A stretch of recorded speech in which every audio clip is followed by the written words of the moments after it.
Salut jeune dragon. Dans cette vidéo, je vais te raconter la suite de mon aventure dans la construction d'un jeu de casse-briques construit avec le moteur GDevelop. D'ailleurs, voici le résultat du premier jour. Ah ouais, je sais, je fais beaucoup de choses, hein. Pas mal, hein.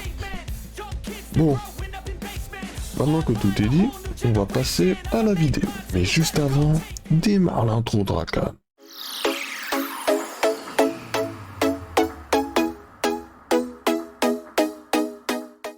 Maintenant, il est temps d'ajouter du texte dans la scène.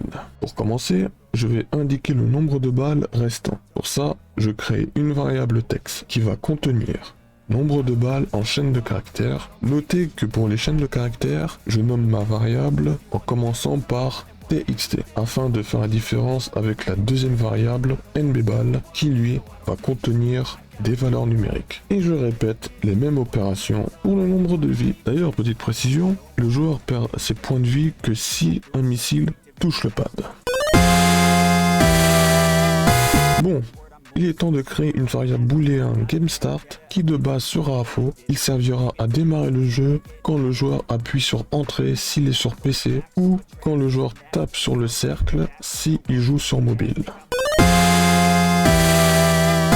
Bon, plus qu'à faire rebondir la balle sur le pad pour que ça fasse boing boing. Oh oui, faut vraiment que ça fasse boing boing.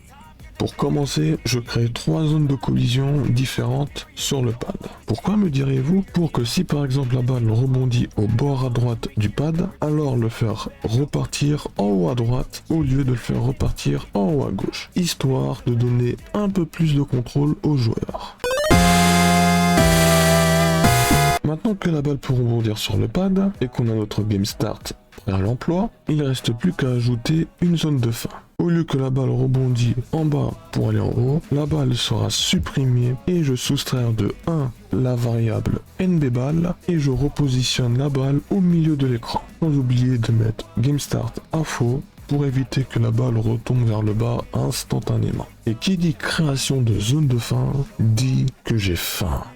Ok, je sors. Bon, plus sérieusement, dit création d'un game over. Et pour ça, rien de plus simple. Si le joueur n'a plus de balles, alors finish move. Ou si le joueur n'a plus de vie, c'est terminus. Tout le monde descend. Maintenant, il est temps d'ajouter un peu d'objectif au jeu. Pour ça, il suffit juste d'ajouter du score et le processus est le même que pour les deux autres textes déjà présentes dans la scène de jeu. À la différence que chaque brique cassée, c'est 100 points gagnés. Oh yes! Vient enfin l'ajout des briques dans la scène. Et oui, enfin début d'un gameplay mes jeunes dragons. Alors, étape number 1, on crée un groupe d'objets que je nomme briques avec un S, histoire que si la balle collisionne sur une des briques présentes dans la scène qui est à l'intérieur du groupe briques avec un S, alors le moteur de jeu supprime la brique qui a été touchée. D'ailleurs, c'est l'étape que j'ai pris le plus de temps car au début j'ai voulu calculer les collisions à la main, sauf que ça ne marchait pas, en tout cas pas à 100%, et c'est après moult réflexions que je me suis rappelé que GDevelop propose une action de collision préfet. Et devinez quoi? Ça marche super bien. Il faut juste que je pense pour mes prochains projets que GDevelop propose un système de collision bien avancé et facile à mettre en place. Dans le jour 3, je vais ajouter la possibilité de supprimer les briques s'ils sont touchés par la balle. Ensuite, plus qu'à mettre le score à 0 si le joueur se prend un game over dans sa tronche. Et aussi réinitialiser le nombre de vies et le nombre de balles. Et pour finir sur ce troisième jour, je vais ajouter des missiles. Déjà, j'ai dû faire plusieurs tests au niveau du temps afin que les missiles apparaissent toutes les 7 secondes pour le niveau 1, car pour le niveau 2, ce sera toutes les 5 secondes. Et oui, hein, on augmente la difficulté. Ensuite, une fois que c'est fait, j'ai dû chercher comment utiliser le math random, la fonction mathématique aléatoire, sur GDevelop afin que les missiles spawnent aléatoirement pour éviter que les missiles spawnent tout le temps au même endroit. Ce qui donne ce résultat que vous voyez à l'écran. Bon, plus qu'à ajouter une force Y pour que les missiles tombent vers le bas. Et ça, ce sera pour une prochaine vidéo.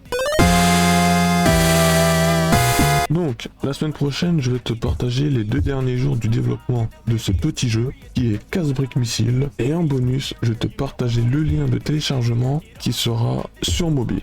afin que tu puisses bien te faire défoncer par mon jeu, et ça fait plaisir. Non, je plaisante. Tu vas bien t'amuser, t'inquiète. La difficulté est bien gérée. Pas de soucis là-dessus. Bon, c'était la fin de la vidéo. Sur ce, si la vidéo t'a plu, alors lâche ton plus gros like et abonne-toi pour ne rien rater de mes futures vidéos. Prends soin de toi et outro.